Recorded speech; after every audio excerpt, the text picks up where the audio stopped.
Mujeres que leen, difunden y conversan sobre textos teatrales escritos por otras mujeres. Ese es el propósito que reúne a Daniela Girardi, Isabel Sapiaín y Gabriela González.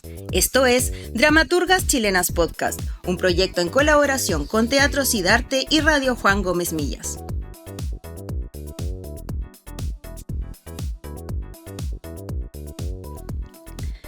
Hola, ¿qué tal están? Bienvenidas, bienvenidos y bienvenides a un nuevo capítulo de Dramaturgas Chilenas Podcast. Seguimos viajando virtualmente, a través de los textos, aún virtualmente. En algún momento viajaremos ya presencialmente a distintas regiones de nuestro país, porque esta es nuestra segunda temporada regional y lo anunciamos el capítulo anterior. Hoy los pasajes virtuales nos llevaron... Para de decir eso, Gaby, que me da pena. Nos llevaron a la región de Los Ríos, porque vamos a hablar de Risas, un texto de la dramaturga de esa región, Ruth Belmar. Dani, querida, ¿cómo estás? Bienvenida. Cuarto capítulo ya de esta temporada, nos queda cada vez menos. Ay, sí, Gaby, no puedo creer lo rápido que ha pasado esto y que quiero comentar que, mira, la hice yo, nos pusimos de acuerdo, vinimos de negro. Sí, no, me avisaron. Estás de rojo. No, pero mejor, porque así resalta más. Imagínate, las tres de negro desaparecemos. No me avisaron. Isa, no te llegó el memo, no te llegó el memo. No me acuerdo. ¿Cómo estás? Bien, bienvenida. Bien, muy bien. ¿Dónde estamos, Isabel? ¿Dónde estamos?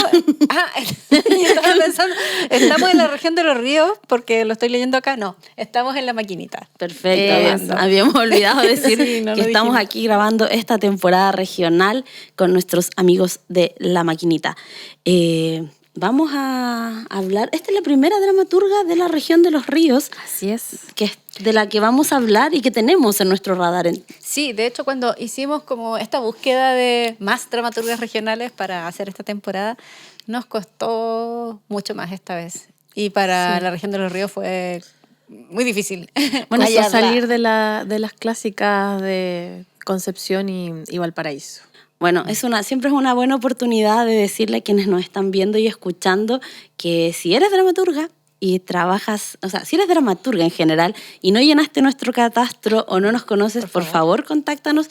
Estamos tratando de tener una base de datos lo más completa posible de las escritoras de teatro en ejercicio. Y si tú además resides y haces tu trabajo en la región de Los Ríos, por favor, contáctate lo antes posible. Nos ha costado en esa localidad poder rastrear a las mujeres que están haciendo teatro en esos lugares. ¿En Ñuble también? Sí. No hemos hablado. No hay regiones que no hemos conseguido obras o dramaturgas. Así que ya saben, chicas, nos encuentran como Dramaturgas Chilenas en YouTube, en Spotify, en Instagram y en Facebook. Y página web. Y en nuestra web www.dramaturgaschilenas.cl. Queremos saber de ustedes, conocer su trabajo y estar en contacto, por supuesto. Así es. Bueno, oye, Gaby, sí, yo solo quiero comentar que ya que vas a dar el pase, me imagino, para la obra, es que... No. No iba a conversar eternamente. No, es que decir que el capítulo anterior estuvimos hablando de algo muy terrible, una obra también que tenía una niña ahí con situaciones horribles, y ahora, de nuevo sufrir. ¿Por qué? Capítulo alto en drama, adelantamos, pero lo primero es lo primero. Para nosotros es un gusto presentarles y escuchar en este episodio a Ruth Belmar, la autora de Risas, el capítulo que comentamos hoy. Hola, mi nombre es Ruth Marina Belmar, seudónimo Antonia Amaro. Soy dramaturga, directora, productora y actriz y desarrollo mi quehacer artístico desde el año 2011 en la Universidad Austral de Chile. Nace la compañía de teatro universitario Sotavento bajo el alero de la carrera de Pedagogía, Lenguaje y Comunicación cuando aún éramos un grupo de estudiantes. Ahora somos todos profesores egresados, titulados. Llegué a la dramaturgia motivada por las ganas, el ímpetu de escribir, de poner situaciones que se observan o que se sienten y que se ven y que necesitas que alguien lo exprese de alguna manera, y la forma de hacerlo es ponerlo en un personaje, ¿ya?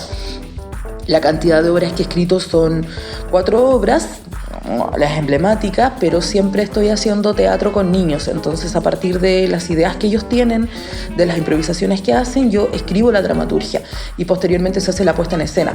Por lo tanto, ahí hice desde el año 2013 una obra por lo menos por año, así mínimo, porque que tengo varios grupos al año, entonces se hacen por lo menos 2-3 obras al año, y ahí no sé cuánto habré escrito ni qué nombres tienen esas obras ya.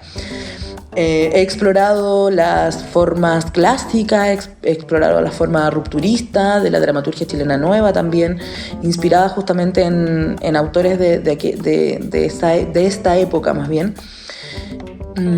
Y lo más difícil del camino de dramaturga es ver la puesta en escena final, llegar a concretar eso, a que actores, actrices digan los textos que tú escribiste. Eso es como lo más complejo. Lograr eso es como el máximo, así cuando uno lo ve ya cómo está la puesta en escena, en el estreno, y después se hacen funciones, y cuando lo ves ahí. Y la escritora, dramaturga, poeta que admiro es Maja Vial. Ella es radicada en Valdivia y me encantan sus textos poéticos, porque de sus textos poéticos surge también la dramaturgia. O sea, son textos que pueden ser dichos perfectamente en una puesta en escena. De hecho, se han montado cosas de escritura con Maja.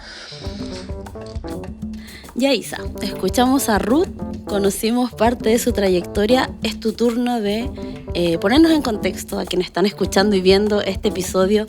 ¿De qué va Risas, la obra de la que estamos hablando el día de hoy? Bueno, como contaban antes, ¿cierto? Hoy día estamos con una obra Drama. que retrata una situación terrible, Sí. y lo que hace Risas es llevar a escena un caso real que ocurrió en Valdivia en el año 2008, en que un hombre secuestró a 2 niñas para abusar de ellas y matarlas. Entonces la autora toma este episodio y lo ficcionaliza.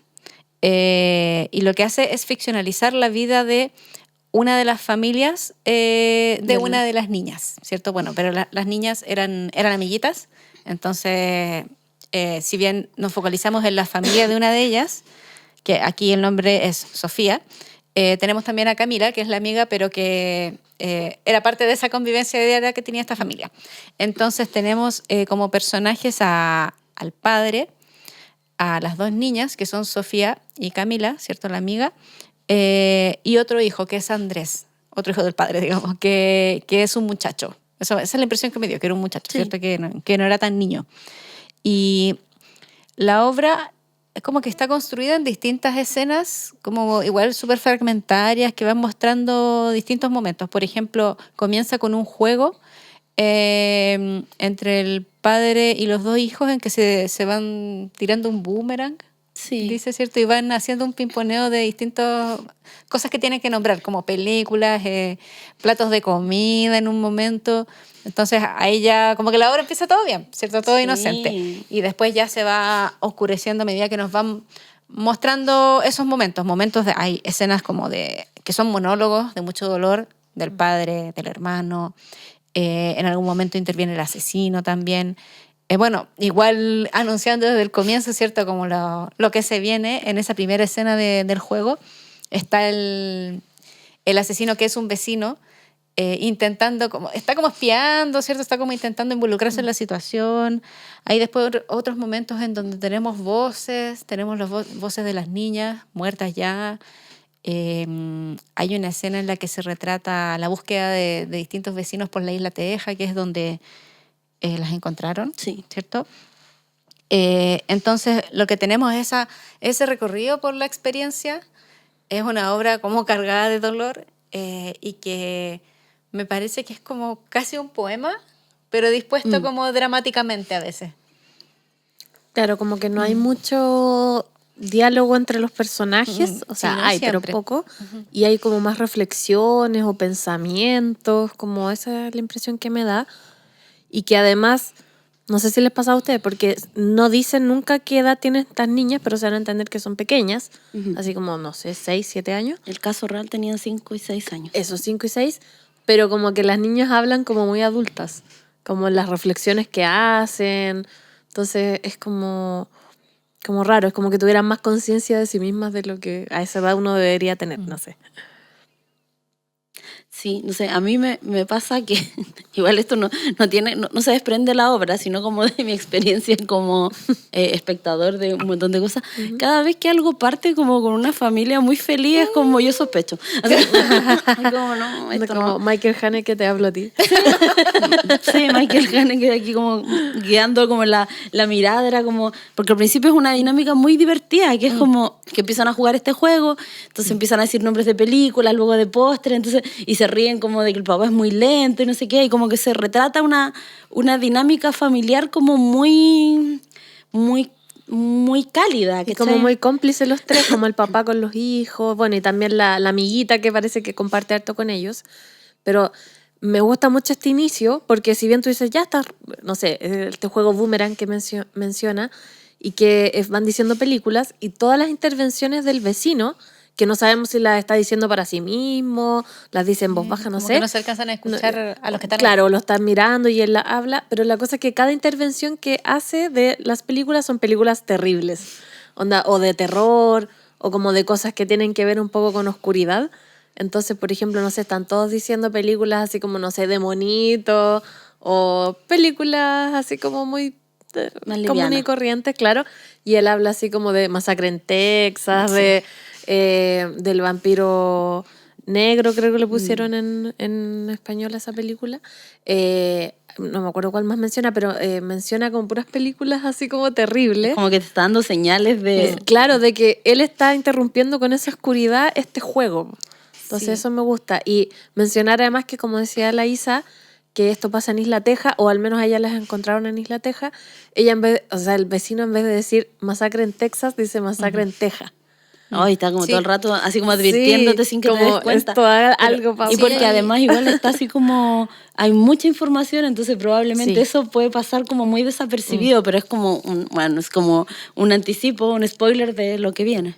Claro, según cómo se monte, a lo mejor es como rápido esa parte, no Claro, sé. yo imagino que es súper Sí, rápido, sí. como un juego de velocidad. Pues. Sí. Y hay un momento también en donde le dicen eso, que el padre es muy lento, Sí, y le dicen sí. lenteja, eres muy Tortuga. tortuga, y empiezan a jugar con la palabra tortura, y es Sí, como, ay, después dice tortura. Ay, sí, tortura. Y después nombran platos de comida, pero no me acuerdo si es en esa misma escena o más adelante. No, más adelante, pero pronto, así Sí, como... y son como platos ya hechos con cosas como desagradables, como...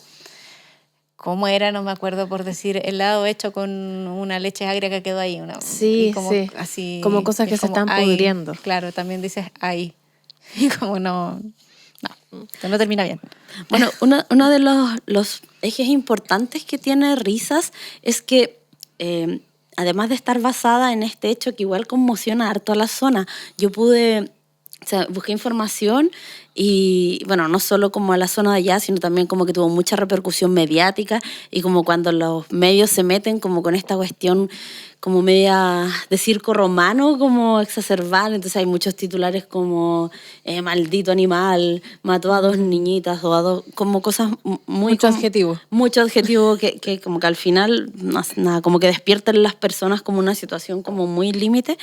Sin embargo, otro asunto como importante es que aquí la pérdida está centrada en un padre y me da la impresión de que eso no es tan usual como en el teatro. Usualmente como cuando hay obras de pérdida de hijos suele ser la madre como el personaje que articula, que sostiene esa pena, ese dolor. Sin embargo, aquí la madre no aparece mayormente y es el padre y toda la culpa, todo el arrepentimiento, todo el dolor de este padre y de este hermano son lo que articula esta obra. Entonces, no sé si recuerdan, yo a la pasada no recuerdo como una obra donde de pérdida de un hijo y que el punto de vista sea el padre. No sé, se me viene al tiro Hilda Peña, pero es como la madre.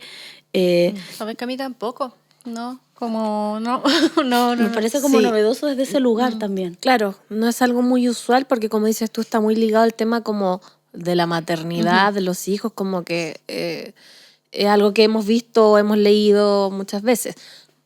Desde la perspectiva del padre es más raro, sobre todo porque había una madre presente, porque uno puede decir, ya, a lo mejor la mamá no sé, o no estaba, o se murió, o se fue, no sé, pero a la madre la nombran solo en un momento en la obra, así como a la pasada, como que está ahí.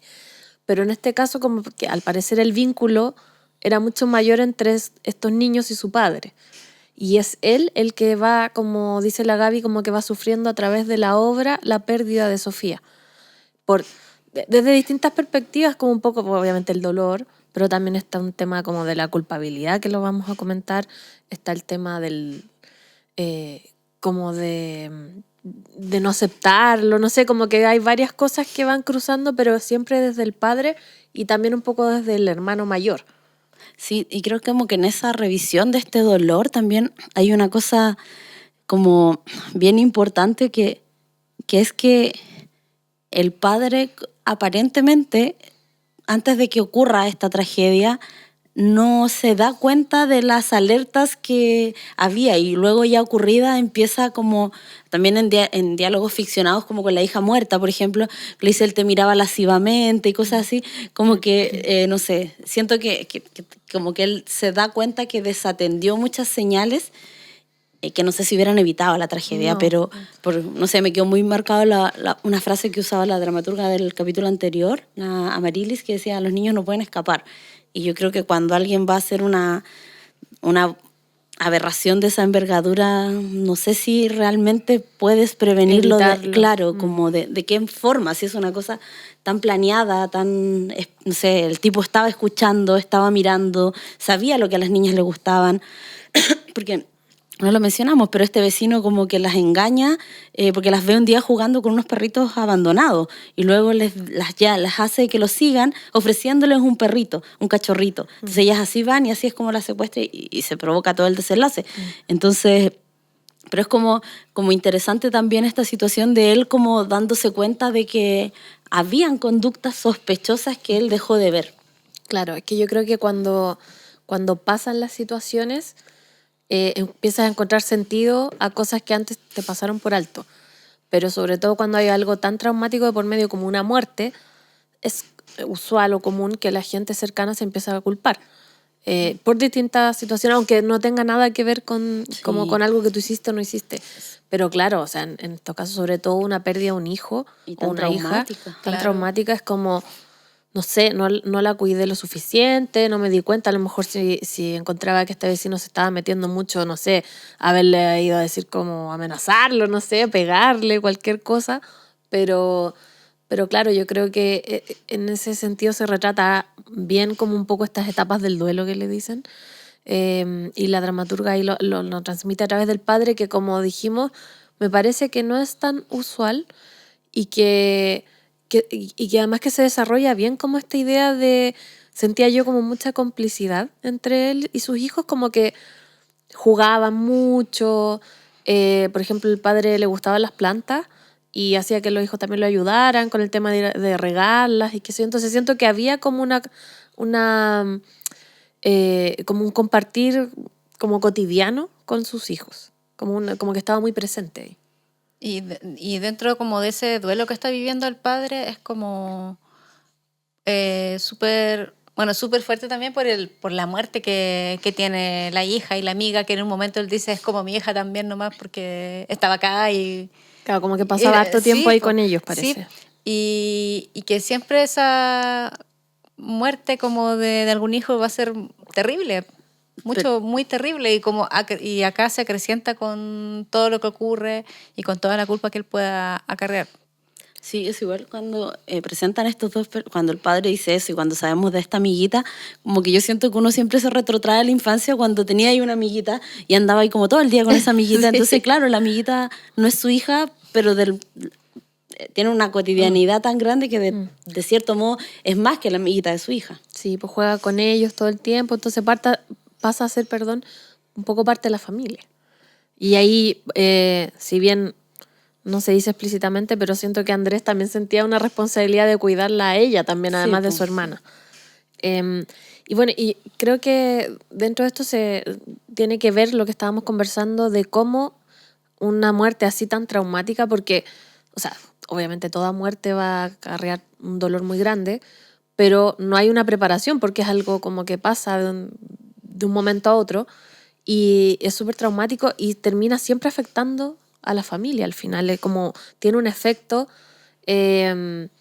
como de desgarrador o como de como que desarticula un poco esta dinámica familiar, donde el padre está muy encerrado en su dolor, donde el hermano está constantemente culpándose. Entonces también hay una como que se fragmentara un poco esta relación familiar porque obviamente hay un trauma que cuesta superar. Escuchemos nuevamente a Ruth, que en este audio nos cuenta el origen de Risas, la obra que estamos comentando el día de hoy en Dramaturgas Chilenas Podcast. El origen de Risas es una crónica roja valdiviana que ocurrió en el año 2007, por ahí, 2007-2008. Y recuerdo que ese día, cuando las niñas se perdieron, en la noche, como a las 2 de la mañana, 1 de la mañana más o menos, en La Teja, en Isla Teja, que es donde se pierden ellas, y yo estaba al otro lado, en Valdivia, desde Valdivia, se podían ver las luces de linternas y los gritos de los vecinos buscándolas. Entonces esa imagen, esa como, y después claro, en el momento no sabía lo que pasaba, solo presencié esa idea, esa escena, digamos. Y cuando después al otro día me enteré obviamente que se habían perdido 2 niñas, luego que cuando aparecen una muerta, violada, todo ese contexto, yo dije, yo tengo que escribir esta historia un día. Y pasaron muchos años hasta cuando llega el 2017 en definitiva, y con el grupo de teatro Sotavento, ahí les planteo la idea de escribir esto, de escribir Risas. Y escribirlo como risas por las risas de los niños, en realidad. Por eso se llama Risas, pero es una verdadera tragedia. Es una tragedia totalmente. Así es que ahí surge en definitiva esta obra. Seguimos comentando Risas, el texto de Ruth Belmar, a quien escuchábamos en este audio. Ruth, como lo mencionábamos al comienzo, es una dramaturga que está realizando su trabajo en la región de Los Ríos, y justamente esta obra se vincula como con un trágico, una situación muy trágica que ocurre en la ciudad de Valdivia y de la que vamos a seguir hablando ahora. Isa, deslizamos hace un rato que había una situación evidentemente como de culpa de quienes eran el entorno de estas niñas, que son el padre y el hermano. Profundicemos un poco en aquello, ¿no? Sí, bueno, yo creo que podemos partir quizás así como anotando que yo creo que quizá toda muerte acarrea culpa en las personas cercanas a la persona que murió, como pensando desde, ¿por qué no le dije tal cosa? ¿Por qué no conversamos tal cosa? ¿Por qué, no sé, no pasé más tiempo con la persona? Lo que sea. Pero aquí como que uno puede recoger todo eso que viene con toda muerte, pero además se acrecienta porque el padre, por supuesto, se siente sumamente responsable de lo que pasó. Por no haberse dado cuenta antes, por lo que tú decías, ¿cierto? Que más adelante en la obra, en un momento, él le habla como a las hijas muertas y le está diciendo eso, ¿cierto? Como que el vecino, no sé, te mira de esa forma, como una mujer y tú eres una niña, etcétera. Como que ahí comienza a darse cuenta, y al final toda la obra es ese lamento como del padre. Y por otro lado también tenemos el punto de vista del hermano, que se llama Andrés, al igual que el asesino, solo que en un momento el mismo asesino, cuando tiene un monólogo, hace esa distinción de que él se llamaba Andrés con tilde, ¿cierto? Uh-huh. El hermano no, es como la distinción que se hace en la obra. Y el hermano se siente también súper responsable de la muerte de las niñas porque él era el que las cuidaba, como en ciertos momentos del día, no lo sé, claro. O las llevaba a pasear. Entonces lo que pasa acá es que las chicas se van solas porque querían como ir a jugar. Porque le ofrecen un perrito. Claro, sí. Porque le ofrecen un perrito. Pero ellas iban al río, porque les gustaba mucho ir al río. Sí, querían ir al río, y en otro momento de la obra el papá reta a Sofía porque no sé, porque se quería ir hacia se va al río. Y ella se arranca igual. Bueno, entonces justamente el hermano ese día dice en un momento de la obra, cuenta que él se había ido a comprar el uniforme escolar con la mamá. Es el momento en el que se menciona a la mamá solamente, y por eso no estaba. Entonces es como lo que él está y lo tiene ahí, lo está pensando, y yo creo que o sea, si la obra continuara, seguiría dándole con eso. Es que me imagino lo tremendo de una situación como, y además como igual pienso que existe como, o sea, si bien la muerte es una situación que cala, que trauma mucho, que impacta como a cualquier persona, incluso cuando, no sé, hay personas que tienen enfermedades terminales y ves que están sufriendo, de todos modos, una situación como muy traumática, muy que quiebra. Pero pienso que existe como una idea de que la gente mayoritariamente muere cuando es más grande, como cuando mueren niños, como que hay una nueva resignificación del trauma, y sobre todo para los padres, que es como, no sé, como que pareciera que nosotros asumimos que tenemos que enterrar a nuestros padres, pero los padres no sé si asumen tan naturalmente como la posibilidad de tener que enterrar a un hijo, y sobre todo a unas niñas tan pequeñas, a 5 o 6 años. Así es, sí. De hecho, lo menciona eso en un momento la obra como el padre, que habla de que, por ejemplo, los abuelos, cuando se mueren, como que sus almas se quedan cuidando a los suyos. Pero él se pregunta qué pasa con las almas de los niños. Porque al final ellos son a los que hay que cuidar. Entonces, como que se invierte que ellos tuvieran que cuidar a gente cuando mueren, ¿cachai? Entonces, es súper... Yo encontré esa frase como muy triste, como que preguntan ¿dónde deambularán las almas de los niños? Algo así, y es como... Me acordaba también de eso que tú mencionabas de Amarilis, de que los niños no pueden escapar, y a lo mejor sus almas tampoco, no sé, era como súper triste, como que la encuentro como muy así de, necesito un apapacho. No, y además como pensaba como en la idea de, no sé, en los cementerios, los lugares donde entierran a los niños, no sé, pues se dan dinámicas como que les celebran, van a los cumpleaños, sí, y como que se reúnen, hay como una estética de cumpleaños, entonces es como que eso no se da como con los muertos más grandes, más adultos. Claro, entonces hay más naturalizado, hay como una también, situación pues, ahí como de trauma extra. Sí, como que esto viniera a ser algo contra natura, que claro, un niño muriera, no sé, a los 5 o 6 años, porque es como típico, tiene toda la vida por delante. Claro.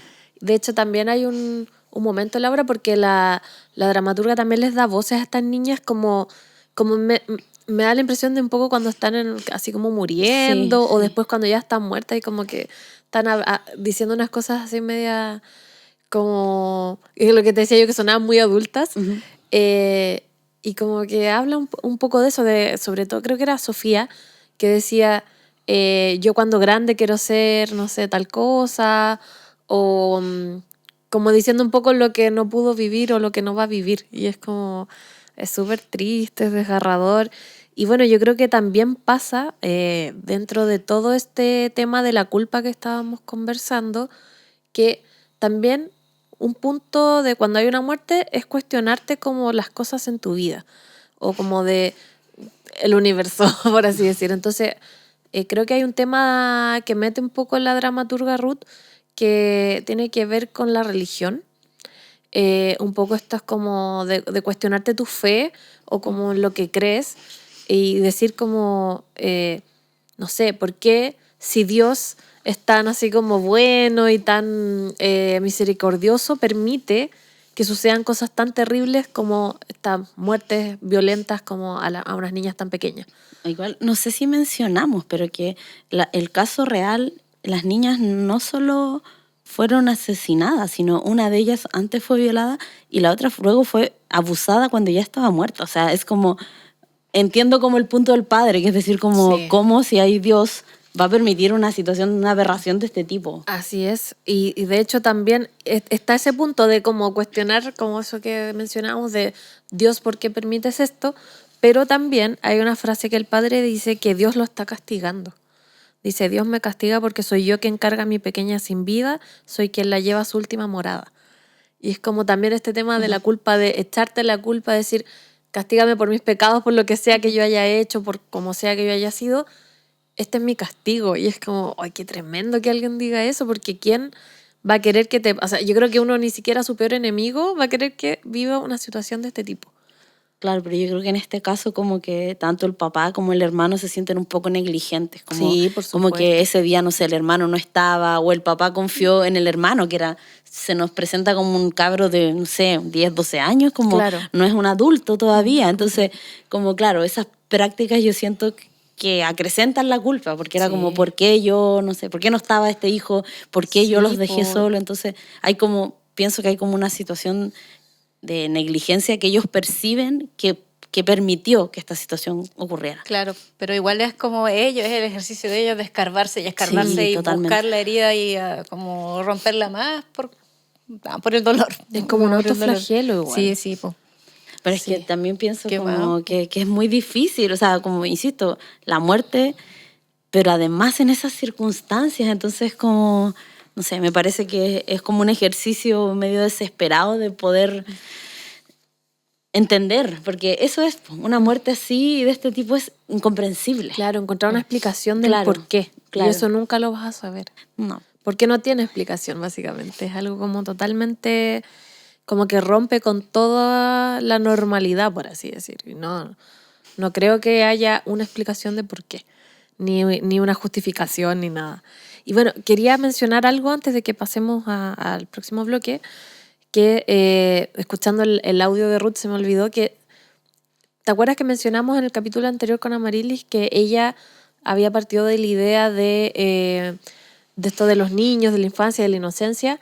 Acá Ruth mencionaba que ella, que vive, creo que todavía en Valdivia, o en ese momento cuando ocurre este hecho policial, está ahí, ella sintió a la gente como los gritos cuando estaban buscando a estas niñas y vio las linternas en la noche y que decía que se veían como luces, como estrellas, que está un poco metido esa imagen en la obra. Sí. Y me parece como también porque a partir de esta situación particular a ella como que le queda rondando, bueno, después también lee las noticias de lo que había ocurrido, pero me parece como también súper importante destacar eso de las imágenes o las situaciones que te van así como haciendo clic como para que tú quieras escribir algo al respecto. Perfecto, entonces, ¿algo más que agregar, no? Bueno, entonces volvamos a escuchar a Ruth Belmar, que la dramaturga de la obra Risas, que estamos comentando hoy, que no hemos dicho que igual Risas es como medio irónico, como con toda la situación. Claro, como que uno pensaría que es casi una comedia, pero, claro, pero no. Como una cosa como muy irónica y sarcástica y hasta media macabra como respecto al contenido mismo de la obra. En este audio, en el siguiente audio que vamos a escuchar, ella nos va a compartir su lectura de un fragmento de la obra que además siempre les pedimos que sea como su fragmento favorito o que les guste mucho. Así que escuchemos a Ruth Belmar. Bebida sin gas, congelada por el frío de una familia que no existe. Frío y hielo.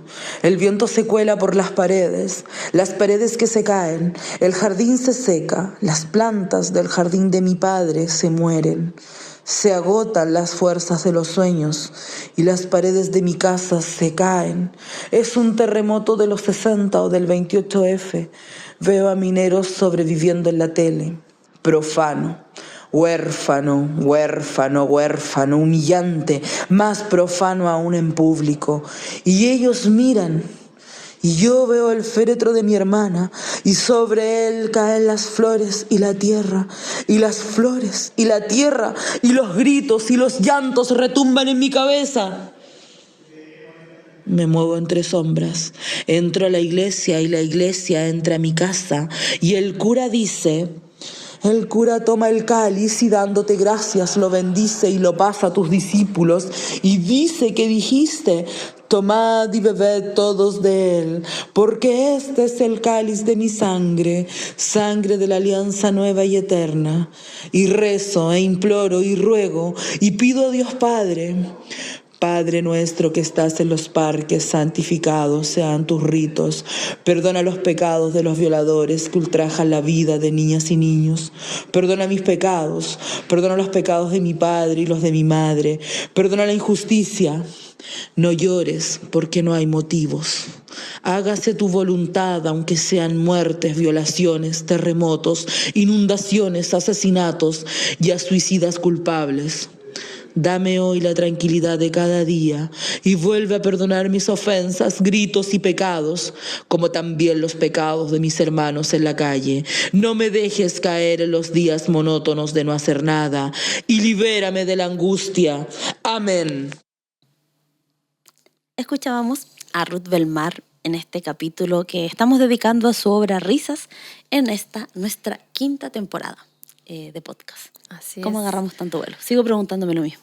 No sé, yo como que pestañeé y ya estábamos en la quinta. No sé, pero me gusta eso, porque eso quiere decir que lo pasamos bien. Sí, es verdad. A pesar de que en este momento no lo estamos pasando tan bien. Claro. Porque Que la obra es muy terrible, pero igual quiero destacarlo, porque generalmente tenemos temas más felices, entonces como que es raro, por lo menos yo siento que no hemos leído, o sea, sí hemos leído obras tristes, medias desgarradoras, pero siento que esta es súper oscura. Sí, po. Como que no sé, como que me dejó muy mal, porque además saber que está basada en un hecho real como que lo hace aún peor. Claro, es que me pregunto de todos modos cómo hacerlo menos oscuro. Si es como, Claro, como que la situación es tremenda, no entonces... se me ocurre, es una forma a Sí, mí. yo igual quería de hecho lo anoté para que no se me olvidara, pero ahora que le dijiste eso me acordé, como, bueno, al leerla es como que estuve como en estupor mucho rato, era como, bueno, no sé qué decir de esto, como solo estupor, como es difícil poder hacerse cargo como del tema. Es muy Creo. difícil. Sí, porque además creo que si bien no está centrado específicamente en la violación y en el asesinato, claro, es como que toma este hecho para hablar un poco del dolor, del duelo, qué sé yo, pero es como que está totalmente como entretejido, como que no puedes sacar un tema del otro. Y realmente siento que, como dices tú, no hay como un respiro a esta situación tan terrible, salvo cuando empieza, que está con estos juegos y todo, que también creo que lo menciona la dramaturga en el audio, el tema de las risas, los niños, como quiso jugar con esa idea de también de cortar un poco con la inocencia, con estos juegos, con esta felicidad de los niños. Terrible. No sé qué más conclusión, decir. terrible. En conclusión, En conclusión, sigamos. igual a mí, ¿sabéis que me parecía una cosa mientras la leía? A propósito que la Isa mencionó, que me daba mucha curiosidad cómo esto se vería en escena. Porque siento que a ratos tenía como unas descripciones que eran medias literarias, como por ejemplo cuando hablan las niñas, que a mí, bueno, y ahora escuchándote, también te da la impresión de que ellas están como muriendo mientras están Sí. hablando. Entonces, no sé, me preguntaba Sí, como ese tipo de situaciones, de como cómo escénicamente pones esto, ¿cachai? Para retratar este momento en esta situación. Entonces, nada, vos, Ruth, si hay algún registro de esto. Queremos envíalo, saber. por favor. Sí, y bueno, a propósito de eso, vamos a entrar a este otro tema que es terrible y que también algo hablamos el capítulo pasado. Porque No, si esto estos ya- últimos 2 capítulos han No, sido alto en sí, dramas. bueno. así es. Bueno, tenemos el tema del abuso sexual infantil y cómo está representado, cómo esta maldad en el personaje del vecino. Que si bien no tenemos muchos antecedentes de él, más que se llama Andrés y que es vecino de esta familia, tienes como intervenciones en la obra donde él un poco como que trata de explicarse a sí mismo, no sé, es muy raro, pero es un personaje totalmente, por decirlo, unidimensional, porque como que está muy ligado como al hecho, entonces como que no tenemos tanta información de él más que como un asesino y un violador en este caso.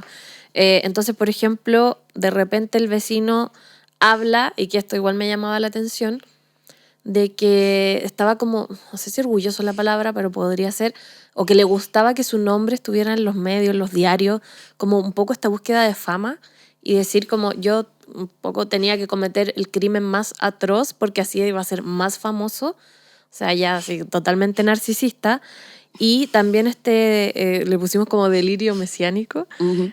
donde él habla en un momento, y esto es muy terrible, que dice que él liberó a las niñas, como que les dio libertad, un poco como el que las salvó de crecer y como de que se quedaran como siempre como niñas y Como inocente. claro, como inocentes. Y yo me acordaba, bueno, no sé si ustedes, hay un caso muy famoso en Estados Unidos de una niña que era como de estas que participaba en estos concursos de belleza, que muere también tipo 6, 7 años. No se sabe bien lo que pasó, solo que la encontraron muerta en su casa y había un tipo que estaba como obsesionado con ella, que había sido un sospechoso y también decía el mismo discurso, como de que ella era inocente y como que siempre se iba a quedar como niña, entonces como que le iba a mantener en el tiempo así, como verle un poco de las voy a rescatar de la vida muy terrible, pero además las voy a hacer así como por siempre intocables niñas, así como esta idea un poco de lo puro. Y es como, ay, qué desquiciado, pero ¿por qué? O sea, es que esa idea de la infancia y la pureza es una cosa como que no solo, o sea, no sale de la cabeza de este tipo de personas, sino Claro. también hay una cosa, no sé, bíblica, social, Sí, es como que cultural. cultural, como que cuando tú vas siendo adulto, vas como, no sé, adquiriendo como ciertas conductas que te sacan como de Sí. esa pureza de la ingenuidad, de la inocencia, de no saber. Sí, es como Entonces, de muy como de romántico. relacionado Es como como lo una idea, virginal como también. muy del Renacimiento, me Muy. parece, así como muy de Rousseau, como eso pensado. Bueno, no sé si al nivel de la infancia, pero sí de que los niños son libres y son parte de la naturaleza. Y de ahí ya quizás se le pueden poner todas las otras cosas. Claro, y como que el avanzar en edad te va como sacando de ese estado más natural, te va como medio po. corrompiendo. Eso sí, sí, como que te sí, la van, civilización te comillas, corrompe, sí. ensuciando. Claro, así como esas personas que dicen eso son personas que no conocen a los niños de las películas de Michael Haneke. Bueno, Que de sí. inocencia y pureza, nada. Cero. Viste una persona que es más sincera también. Claro, Quizá. igual como a todo esto, como ese delirio que dice esta persona, ¿cierto? Como las justificaciones que emprendes, como cuando uno las lee, es como ¿qué me importa? Como, ¿cierto? Como que da la sensación de que, claro, están puestas ahí porque debe ser un perfil Sí, de po, gente yo creo. que quizás no sabemos, pero no, pues, como debe ser porque hay personas que actúan así, cierto tipo de personas lo justifica así, no sé, se inventa esas razones, o sea, me imagino. Es que también pienso, bueno, no sé, no soy tan experta como en la psicología de los abusadores, pero pensaba como, ¿de qué otra forma procesas algo así?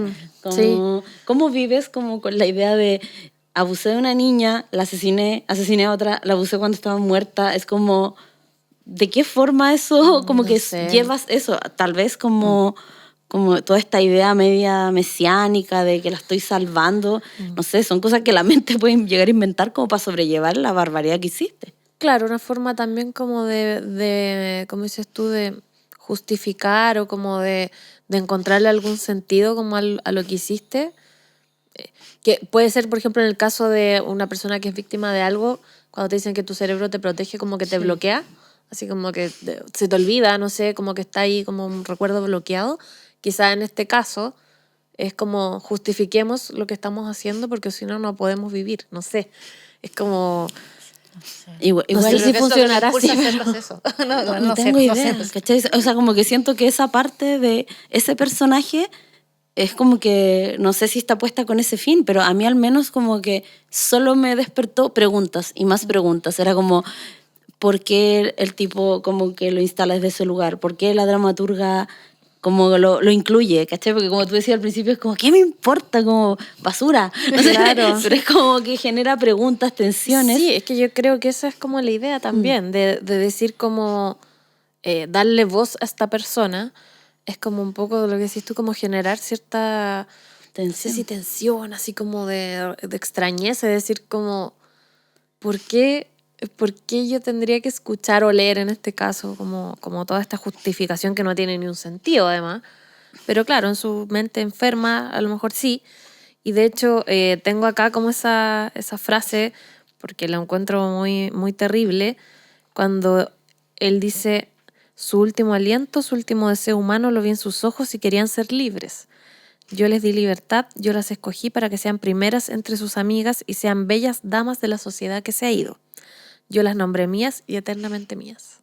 O sea, también es una cuestión así también de pertenencia, puede decir como toda esta pureza es mía y va a ser siempre mía. Igual ¿Cachai? pensaba como que aquí, bueno, está como este personaje como circunscrito como a esta situación, ¿cachai? Como policial, de abuso, de violencia.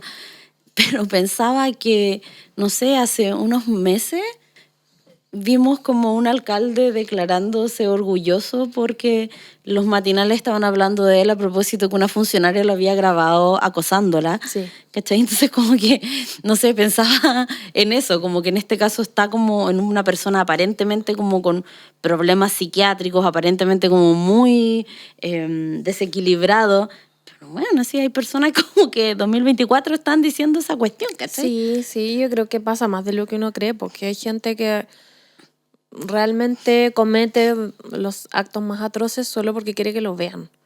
O por decir, yo fui el que hizo eso, yo quiero como esta fama, ¿cachai? Es como, me parece tremendo, pero lamentablemente es el mundo en el que vivimos. Y no sé, creo que... No sé, a ver, uno puede estar de acuerdo en incluirlo o no incluirlo en la obra, pero creo que al menos sí genera como esto que estamos hablando, como esta discusión, sí, tiene un efecto. esta pregunta, de, no sé, alguna reacción genera. Claro, y eso, que en la obra se dice la palabra, pero no lo anoté, pero que es esto de que quiero hacerme famoso, ¿cierto? A través de un acto así abyectísimo, y bueno, claramente lo logra, y pasa además que por supuesto, con lo que ocurre acá, es algo obviamente muy tomado por los medios, por eso es famoso y porque además este tipo de cosas, y sobre todo si son protagonizadas por niños, las pasan no sé, en las noticias, del tipo que sea. Me estaba acordando del el caso de, no, ya no me acuerdo, fue el año pasado, el antepasado, del niño Tomás. Hace como 4 Ah, sí. No, fue hace un tiempo atrás. Pero bueno, de este no me acordaba, fue hace mucho más tiempo. Sí. Pero ese caso que estuvo, ¿cuánto tiempo en la televisión? Un mes seguido así. Sí. Todos los días. Sí, es como súper escabroso eso. Y además como que generó una reacción en la gente súper descontrolada, porque en el caso de este niño, Tomás, le iban a apedrear la casa a la mamá porque la mamá lo dejó con un tío. La persona, iban a la o la cárcel abuela, y como no sé. que intentaron botar la reja de la cárcel para llegar y como masacrar Como al lincharlo. Claro, y era como, no sé, una situación como muy enajenada. Igual también me gustaría como agregar un poco vinculado a lo que decíamos en el bloque anterior, aquello de la culpa, que el papá y el hermano se sienten súper culpables porque de algún modo sienten que fueron negligentes en la protección de estas niñas.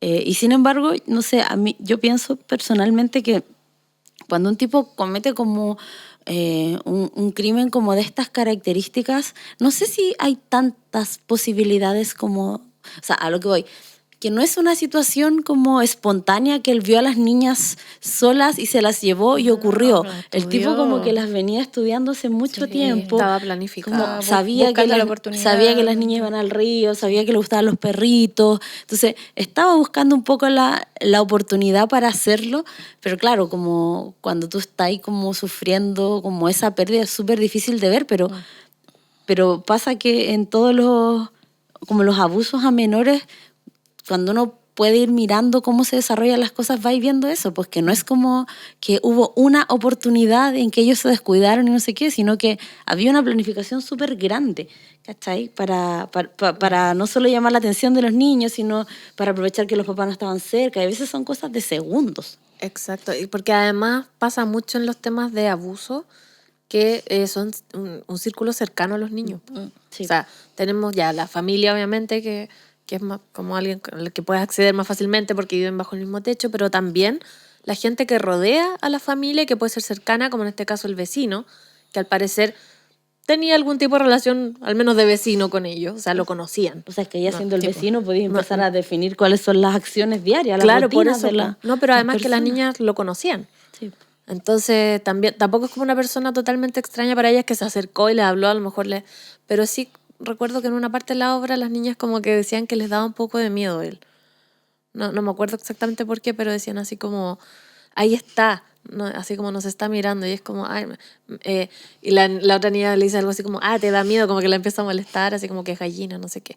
Pero lo que voy yo, que no era alguien, como dices tú, como que iba pasando, vio que las niñas iban solas, ¿cachai? Y aprovechó. Esto estaba planeado, dijo, justo este día no están con el hermano, con Andrés, no sé, el papá no está, ahora es cuando. Y sí, pues, pasa más de lo que uno cree, y también como es más probable que sea alguien conocido, cercano o incluso de la misma familia que abusa de un niño, lamentablemente. Sí, porque vuelvo al capítulo anterior, pero que están súper vinculados los temas de las obras, pero Amarilis Amarilis Rojas, la dramaturga de Pieza de Ratas, mencionaba que en uno de sus audios que la palabra de los adultos para los niños es ley, aunque no lo sea realmente. Entonces también se da esa como asimetría de que cuando tú eres niño es como que los adultos te dicen qué hacer, cómo comportarte, qué está bien y qué está mal. Entonces, desde ahí ya hay como una situación de ventaja respecto como a cualquier tipo de abuso, ¿cachai? No, y se supone que ellos saben más que tú y que lo que hacen es como por tu bien, se supone. Entonces también ahí les da una ventaja como para poder aprovecharse de los niños.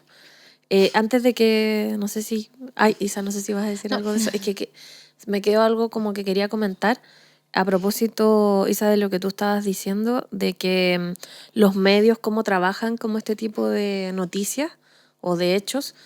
Y me acuerdo de un momento hubo un gran cuestionamiento porque hay toda una industria así como el tema del true crime, de que es como visto un poco como entretención también. Y hubo como mucha crítica en un momento de que se centrara tanto en este caso el asesino o quien haya cometido el asesinato, la violación que sea, y les dan como un tipo de fama, onda así como, no sé, todos sabemos quién es Charles Manson, no sé, como... o el asesino, no sé, del Zodiaco, como gente así como el Tila, no sé, ¿cachai? Como que se conoce mucho, pero no se habla mucho de las víctimas, sino que se termina como un poco llevando este estatus de celebridad a este caso, a la persona que cometió el asesinato o la violación. Y siento que está ligado con esto, con lo que decía el vecino. Entonces, hace poco se estaba trabajando un poco más este tema de no levantar tanto a estas personas, sino que hablar, claro, del hecho y todo, pero desde un poco la perspectiva de las víctimas, de cómo esto también tiene repercusión, como en otras cosas, en la sociedad, en las familias, quizás como por ahí empezar como a dar cuenta de esto cuando se hacen estos documentales, por ejemplo, que hay varios en Netflix.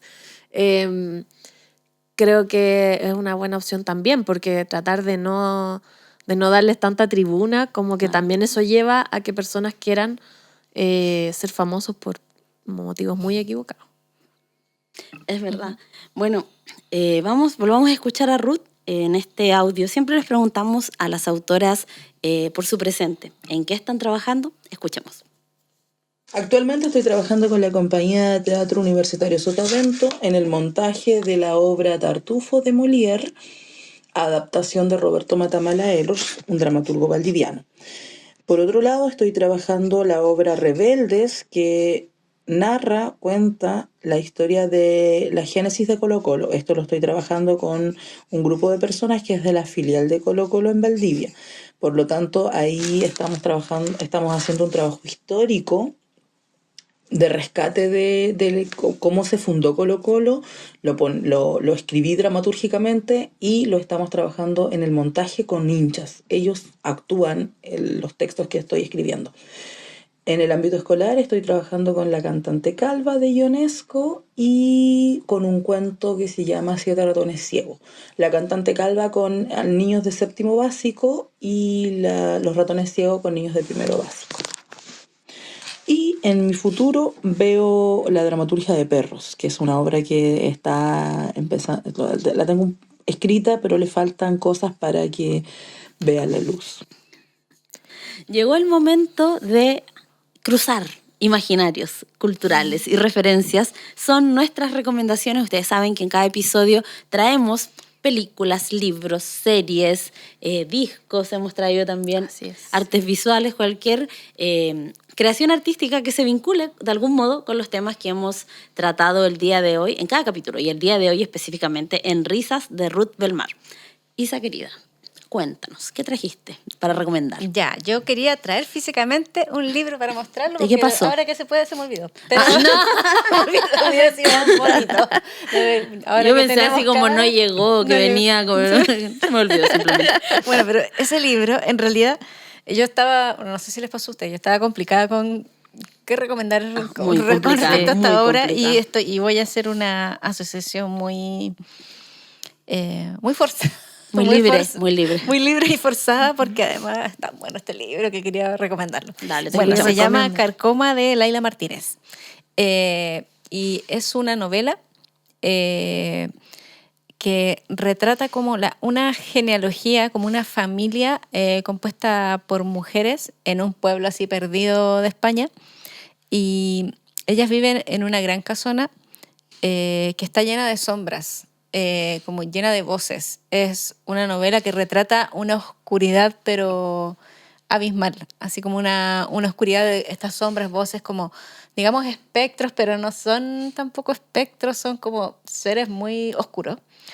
Y las protagonistas son, bueno, una chica y su abuela, ambas sumergidas en esa atmósfera muy oscura. Y bueno, y el vínculo forzado con risas es porque en torno a esa familia, no dentro de esa familia, ocurre la muerte de un niño. Y se van desenvolviendo distintas cosas en torno como a esa muerte y en torno a la vida de estas dos mujeres. Y bueno, es una novela como de, yo diría más que suspenso, como que tiene muchos atisbos de terror, está como muy bien escrita además. Y por eso. Perfecto, entonces. Sí. Queda pendiente el libro. El libro, mostrar el libro, sí. Sí, y compartirlo con nosotros, además. Sí, yo leí ese libro y puedo decir que es muy bueno. Y está sí. muy bien logrado el tema del entorno, de cómo la casa está como... Sí, está como viva, Sí, pero muerta. exacto. Sí. Como que me recordaba un poquito lo de... ¿Cenizas? No, de Cutún.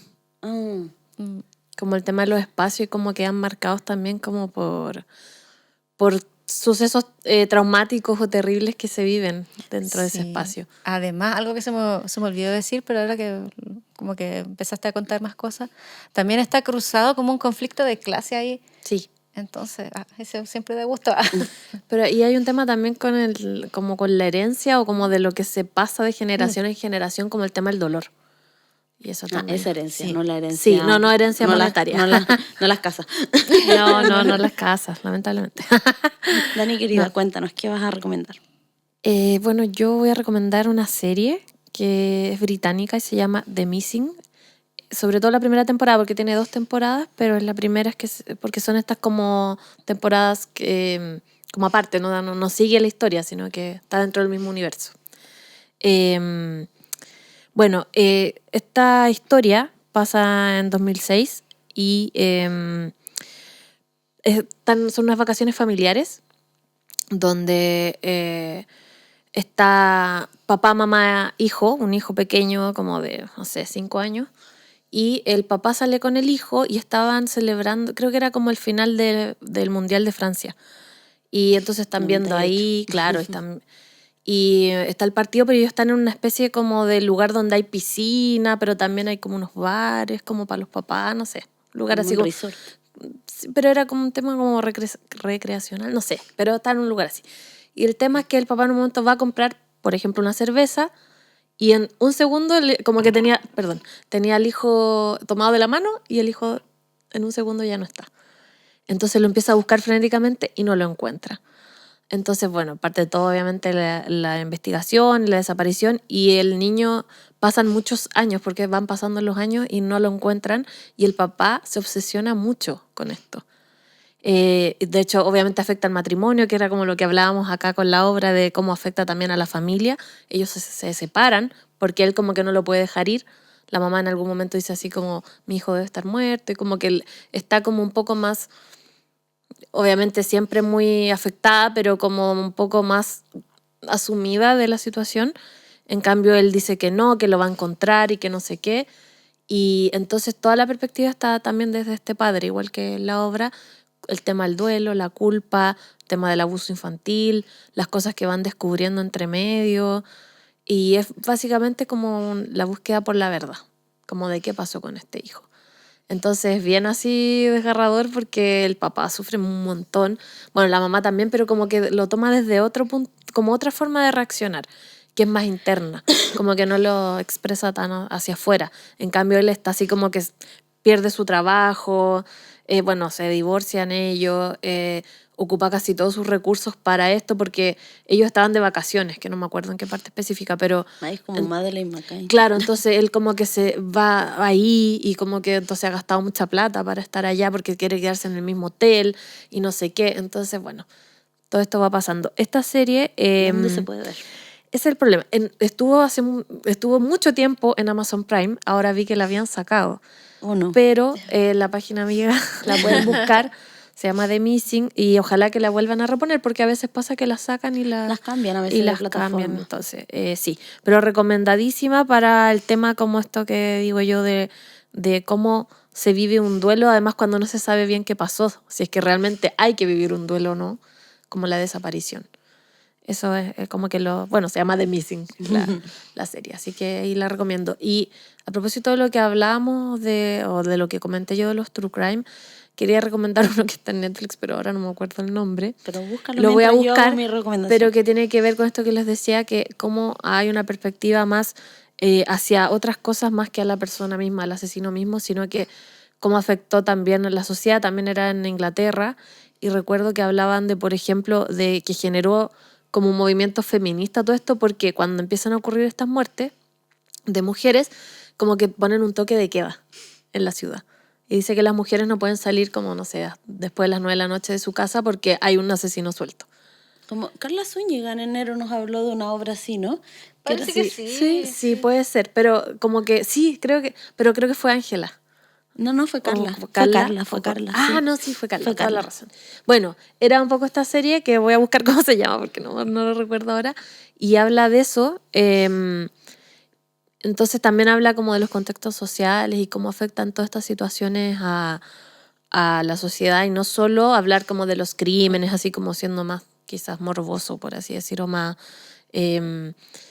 como cuando no puedo decirlo, haciendo un espectáculo, perdón, de estos asesinatos. Perfecto, entonces quedamos La ya. busco. Búscalo. Sí. Mientras, Estaba con el teléfono, mientras perdónenme. yo hago mi recomendación. Bueno, yo a partir de la pérdida de un hijo no puedo no traer como una recomendación a este podcast Hilda Peña de Isidora Stevenson, que es una obra hermosa que justamente narra el desgarro de Hilda Peña, una peluquera humilde, por la muerte accidental de un hijo en vísperas de Navidad en los años 90 en Santiago. La obra parte anunciándonos que todo va a tratar de la pena de esta mujer que su hijo no es un hijo biológico, sino es un niño de la calle que un día, ella dice textual, que nunca le importaban los niños, pero un día ese le importó y se convirtió en su hijo. Y esa relación la llevó como a un universo afectivo nuevo, y luego la pérdida inesperada de este hijo la quiebra por completo y la deja como en la más absoluta indefensión, desorientación y dolor. Está disponible en nuestra página www.dramaturgaschilenas.cl. Ustedes se van al perfil de Isidora y abajo pueden leer Hilda Peña, que dicen que se va a editar este año. Entonces me parece que Isidora construye como una ficción hermosa que da cuenta como del desgarro de una madre que pierde a su hijo en circunstancias muy, muy inesperadas. Y también probablemente es el mejor inicio de una película de suspenso de la historia.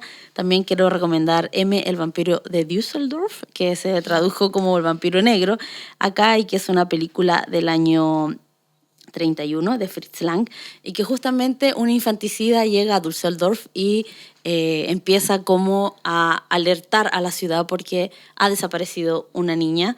Y eso nomás les voy a decir, porque es una película de mucho suspenso, pero los primeros minutos de esa película, yo recuerdo que mi querido profesor de cine, profe David Verameix, nos mostró como los mejores arranques del cine chileno, o sea, el cine internacional, así que búsquenla, está en YouTube, está españolizada y está con subtítulos, recomiendo con subtítulos, sí.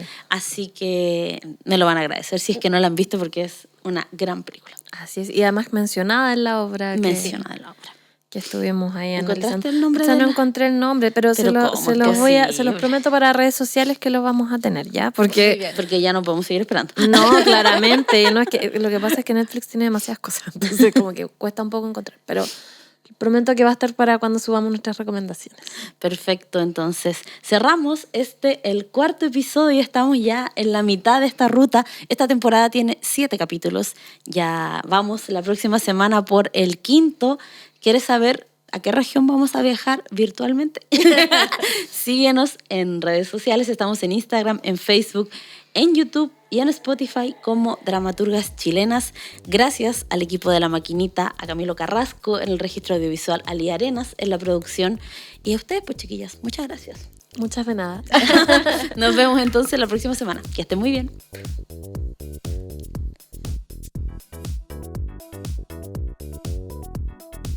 Esperamos que hayas agregado un nuevo nombre a tu lista de libros para leer y disfrutar.